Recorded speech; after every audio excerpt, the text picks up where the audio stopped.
इस वक्त बहुत ज़्यादा चर्चा किया जा रहा है कि दुबई तो बस बर्बाद हो चुका। अब दुबई के उठने के कोई चांसेस ही नहीं है। दुबई से कंपनियां भाग गई हैं, वहाँ पे प्रॉपर्टी की कीमतें नीचे चली गई हैं। लेकिन इसमें कितनी हकीकत है, ये मैं सारे फैक्ट्स जब आपके सामने रखूंगा तो आपके सामने दूध का दूध और पानी का पानी हो जाएगा। दूसरी सबसे बड़ी चीज़ कि सऊदी अरब और अरब अमारात की लड़ाई हो चुकी है। पाकिस्तान की वाज़िया पोजीशन सऊदी अरब की तरफ है। तो क्या ये लड़ाई बस ख़त्म या इनका रिश्ता कितना गहरा है, इससे पहले किस मामले पे कितनी जंगें हो चुकी हैं, ये तमाम तर चीज़ें जब आपके सामने रखूंगा और किस किस दौर के अंदर इंतहाई मिसाली ताल्लुकात रहे हैं, तो फिर आपके लिए ये डिसाइड करना मुश्किल नहीं रहेगा कि क्या अब मुस्तकबिल के अंदर इनके ताल्लुकात किस तरफ जा रहे हैं। इसके साथ ही ईरान और अरब अमारात की कशीदगी के हवाले से बहुत सी बातें की जा रही हैं। कहा यह जा रहा है कि इस वक्त इसराइल से ज़्यादा बड़ा और प्राइमरी टारगेट ईरान का वो अरब अमारात है। इसके पीछे क्या साइंस है और इनके जो आपस में कशीदगी और जो तनाज़ात हैं उनकी जड़ें कितनी गहरी हैं, क्या ये ख़त्म हो जाएंगे फौरी तौर पे जंग के बाद या ये लंबे चलेंगे, वो फैक्ट्स भी आपके सामने रखूंगा और किस तरीके से किसने किसकी ज़मीन पे कितना कब्जा किया हुआ है ये भी आपके सामने रखूंगा। और साथ में आपको ये भी बताऊंगा कि एक दुबई है, उसके साथ अबू धाबी है, शारजा है, फजीरा है, लेकिन असल चीज़ ये है कि ये 7 रियासतों पर मुश्तमिल यूएई, दुबई एक रियासत है लेकिन 7 रियासतों पर मुश्तमिल अरब अमारात कितना ताकतवर है और इसके साथ ही पाकिस्तान और अरब अमारात का रिश्ता कितना मजबूत है या ये कहानी हमेशा के लिए ख़त्म हो चुकी है। और एक चीज़ मैं आपको बता दूं कि किसी भी लम्हे आपके सामने एक मुआहिदा सामने आ जाएगा ईरान और अमेरिका का, उसमें क्या चीज़ें चल रही हैं। और ये मैं आपको लंबी कहानी नहीं बता रहा, मैं आपको ये बता रहा हूँ कि ये विद इन वीक होने जा रहा है, एक हफ्ते के अंदर अंदर। और 14 मई को मुबैना तौर पे दौरा अभी तक तो कंफर्म है ट्रंप का चाइना, उससे पहले पहले ये सब कुछ होना है, वरना ये जंग ही इस सारे दौरे को लाइमलाइट को ख़त्म करके रख देगी। अब सबसे पहले कि क्या दुबई बर्बाद होने जा रहा है। बड़ा डाटा रखा जा रहा है कि 120 बिलियन डॉलर एक दिन में अबू धाबी और दुबई से निकल गए जब एयरपोर्ट पर अटैक किया गया ईरान की तरफ से। लेकिन एक बात याद रखें कि ये जितने भी दावे होते हैं और ये जितने भी अफवाहें होती हैं, ये एक मखसूस वक्त में हमारे सामने आती हैं जब इलाकाई तनाव बढ़ जाता है, जब मुआशी बहरान हमारे सामने आ जाता है या कोई मुल्क किसी दूसरे मुल्क के हवाले से वीज़ा पॉलिसियों को इंतहाई सख्त कर देता है। देखें, एक बात को समझने की ज़रूरत है, जो सिर्फ दुबई है, दुबई की सारा जो मईशत है वो लॉजिस्टिक्स पर, ट्रेड पर, सियाहत पर मुनहसिर है और जो दुबई का तेल का जीडीपी का हिस्सा है वो तकरीबन 1% बनता है।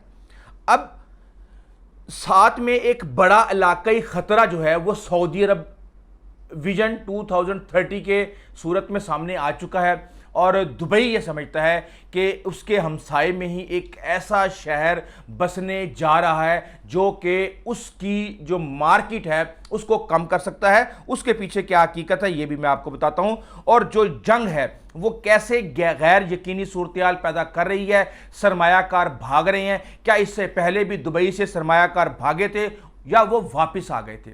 2 दफ़ा इस तरह हो चुका है। एक 2008 के मुआशी बहरान में इतने बुरे तरीके से प्रॉपर्टीज की कीमतें गिरी थी कि लोग अपनी गाड़ियां पार्किंग में खड़े होकर दुबई से भाग गए थे क्योंकि वो डिफॉल्ट हो चुके थे, कर्जों में डूब चुके थे और उन्होंने यही मुनासिब समझा कि इस वक्त दुबई से भाग जाए। फिर हमने ये देखा कि कोविड-19 हुआ और उस वक्त भी बहुत ज़्यादा दुबई को नुकसान हुआ, क्योंकि जब आप ट्रेड रुकता है, तिजारत रुकती है, सियाहत रुकती है, एविएशन का काम रुकता है, तो जाहिर सी बात है फिर आपके पास इतने पैसे नहीं होते कि जो प्रोजेक्ट्स आपने लोन्स लेकर शुरू किए हुए हैं उनकी एक साथ भी वापस करने की आप पोजीशन में हो। अब इस वक्त दुबई के ऊपर 140 बिलियन डॉलर का कर्जा है। अब उसकी जो जीडीपी है उसके ये 100% से ज़्यादा है।